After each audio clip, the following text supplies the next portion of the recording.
Tomura Shigaraki has to be one of the most terrifying villains in anime. And of course his backstory is tragic and the people in his life failed him, but on top of this he instilled this sense of fear in me when he was around that few villains did. Due to his ability to simply decay whatever he touches, I was frankly nervous for any character to be around him at any time given he could easily rot them away. And as we're approaching the end of the series, it's not just individual characters that he could rot away, but the entire MHA world as we know it. But what if Shigaraki wasn't a part of the world of heroes with specific quirks and was instead transported to a world where Jujutsu sorcerers stood as the pinnacle of power? Specifically, what if Shigaraki faced the strongest of these sorcerers, Satoru Gojo? Would this overpowered monster be able to touch a sorcerer renowned for his ability to separate himself from others? Well, let's answer that exact question. Before I get into exactly if Shigaraki could even touch Gojo, I wanted to run through his different feats in his respective universe to get a comparison and see how he would fare in the world of cursed energy. Additionally, just so that this comparison is as objective and clear as possible, let's assume for the sake of this scenario that Shigaraki has the ability to perceive cursed energy and Gojo has the ability to see any energy manifested by Shigaraki's quirk.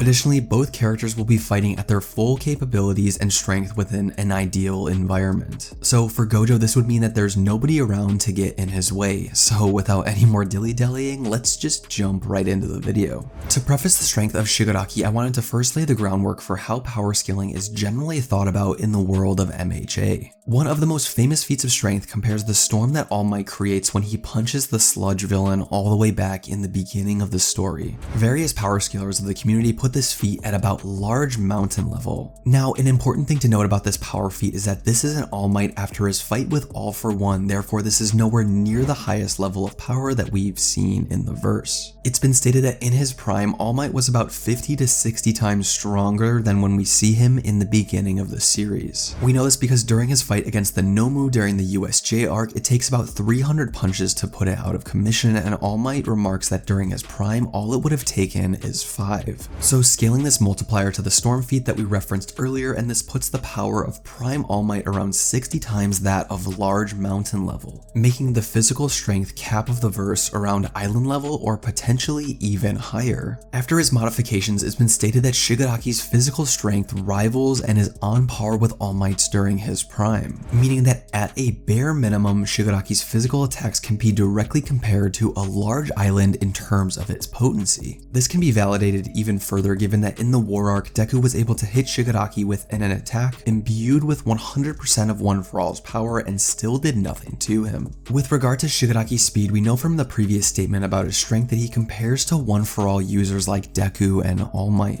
One of the biggest speed feats that we get in the series is when Deku outspeeds Lady Nagant's bullet, putting him and All Might in the massively hypersonic levels of speed. Being the heroes that they are, we know that Deku and All Might are the pinnacle of strength in their verse, meaning that this level of speed is likely the ceiling when it comes to top tiers in the verse. And Shigaraki can easily be compared to this, if not scale above it. Although Deku has access to 7 distinct quirks and nearing the levels of strength that Prime All Might showcased, I still think it's heavily implied that although he has progressed massively since the beginning of the series, there's still a gap of power between him and Shigaraki. So if we wanted to benchmark Shigaraki's speed at a certain point, we can comfortably state that he's consistently faster than the Nagant bullet feat, placing him between massively hypersonic and massively hypersonic plus. Now that most of the physical criteria is off the table, let's discuss all of the hacks and broken abilities Shigaraki has at his disposal. And a lot of his broken abilities all stem from his modifications that allow him to house multiple quirks. These quirks range from his original One Decay and the obviously overpowered All For One. On top of this, he has quirks that can boost his physical attributes like hypertrophy, strength enhancers, spear-like bones, hyper regeneration, and much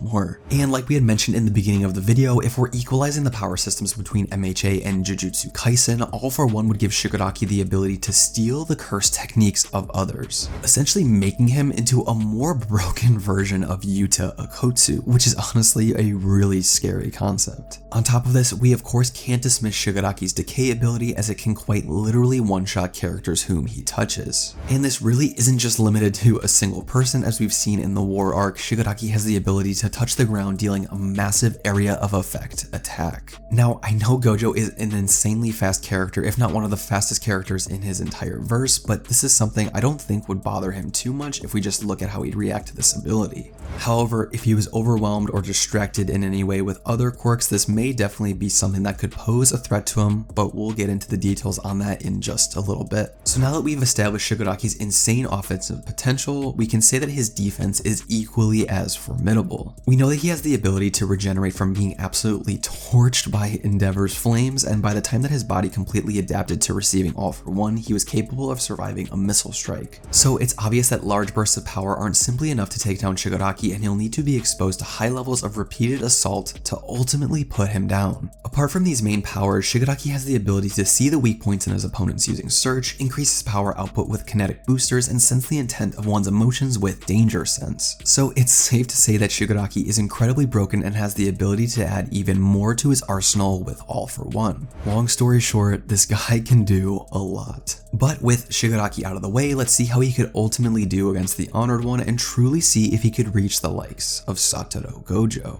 So like I did with My Hero, I think it's only fair to talk about the scaling of the JJK verse to see how these two universes compare to one another. Regarding attack potency, we know that Dagon is capable of casting a domain expansion with his cursed energy that creates an island, leading the community to believe that the lower end of scaling in the verse is around island level. This is because in order to manifest something of island scale would logically consume an output of cursed energy proportional to it. Given that Dagon is the weakest of the disaster curses, this is simply the tip of the iceberg in terms of what the universe and top tiers are capable of. Intuitively, we know that Sukuna's domain would massively outclass Dagon's in a direct clash, leading to the logical assumption that the King of Curses' attack potency is much higher than island level. And given that Sukuna and Gojo were shown to cancel out each other's domains in their fight in Shinjuku, I think it's only fair to put these two in the same ballpark when we talk about attack potency. But if we really wanted to turn the dial up to 11, we can look at probably the most potent AP feat in the series, where Yuki quite literally creates a black hole threatening to destroy the entire planet. We even get a statement from Kenjaku himself stating this to be the case. And the only reason that this attack didn't annihilate the entire world is because Yuki and Tengen suppressed the force with their own cursed energy, demonstrating that they have the ability to extinguish planetary level threats. Under this assumption, that would mean that the highest tiers of power in the series would rival planetary levels of strength. So obviously this is a massive leap compared to island level, but I like to give JJK the benefit of the doubt given that there are sources stating that characters like Sukuna could destroy the world. Therefore, it would make sense that Gojo, definitely scaling above Yuki and nearly on equal footing as Sukuna, would be around planetary in attack potency. And whether you want to take this statement as hyperbole or not, Gojo's birth was literally stated to shift the balance of power in the entire world. However, I don't think that every attack Gojo outputs is capable of busting a planet casually. I think the planetary scaling simply covers what would happen if he poured every ounce of cursed energy he had into a maximum output attack. But where would you guys scale the AP feats of Jujutsu Kaisen? Let me know in the comments down below. In terms of speed scaling for Jujutsu Kaisen, it can be boiled down to a couple of instances that have been shown throughout the manga. We have the most famous speed statement, which is the Cursed Naoya Mach 3 statement, which can act as a baseline for Gojo and the top tiers of the verse in general. The middle tiers of scaling place top tier characters around the speed of lightning, as we've seen in Hakari's fight against Kashimo. We know that he was able to react and dodge lightning sent directly at his face, as well as disperse it throughout his body with his own cursed energy. And if you want to massively highball the speed scaling for the verse, we know that in Sukuna's fight against Kashimo, he was emitting electromagnetic waves which are as fast as light itself. Nonetheless, it's clear that the speed scaling in JJK is all over the place, but at a bare minimum, top tier characters like Gojo would be able to travel at hypersonic speeds, if not much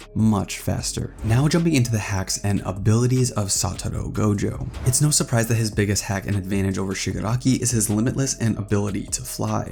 These are basically direct counters to his decay ability and would limit him from being able to touch him at all. You see, the way that his ability works is that it divides space between Gojo and his opponent infinitely, similar to the Achilles paradox in mathematics, which is used to teach the concepts of convergent series. Additionally, he has the ability to teleport, distort people's body parts with blue, push people away with the incredible force of red, and if he's feeling particularly pissed off, hit you with the imaginary mass of hollow purple, completely erasing you from existence entirely. But now for the question that I'm sure you have all been waiting for: who would come out on top in this fight and why? In terms of speed, it's actually a lot closer than I originally thought, with Shigaraki being able to move at speeds close to 300 times the speed of sound. However, I think that Gojo being regarded as one of the fastest sorcerers in the series, with the upper ceiling clocked in at close to light speed, I don't see a world where Shigaraki would be faster faster than the honored one. Therefore, in the speed department, I give the edge to Satoru Gojo. With regard to power, I think it's pretty obvious that Gojo also takes the win on this one. I just can't simply justify the highballed Shigaraki's attacks being anywhere close to the near planetary levels we've seen throughout Jujutsu Kaisen, when the highest output of power in MHA has been comparable to large island or even city level. And with the hacks being the only other factor on the table, while I think that Shigaraki's abilities are terrifying and pose a threat to those in his universe, I just can't imagine a world where he would be able to decay through the nuanced defense that is the limitless curse technique. That is all assuming that Shigaraki is even fast enough to land a hand on the Six Eyes user, which just seems really far-fetched to me. So the way I imagine this fight going is that Shigaraki would simply try to use a giant decay on the area around them, and Gojo would simply fly above ground or use the limitless to prevent his feet from touching the decayed surface. After realizing the destructive capabilities of this new threat, I think it's in character for Gojo to want to end the fight immediately and would probably trap Shiggy in his domain expansion, filling his brain with an infinite amount of information as he goes into a comatose state. And even if this wasn't the case, I just don't see Shigaraki being able to heal from being hit with blue or hollow purple. So to summarize, the clear winner I see in this situation is none other than Gojo. So I hope that wasn't too anticlimactic for you guys and offered some insight on the power scaling of these two respective series. What do you guys think the outcome of this fight would be? Do you agree with my breakdown of it? And are there any fights that you want to see me cover in the future? I'd love to hear your thoughts in the comments below. If you haven't, be sure to check out my video outlining the most recent chapter of JJK. Giga has been going absolutely crazy here. Thank you to the members of my channel. Your support is really and greatly appreciated. Have a great day, and I'll see you all in the next one. Stay curious, anime fam. Peace.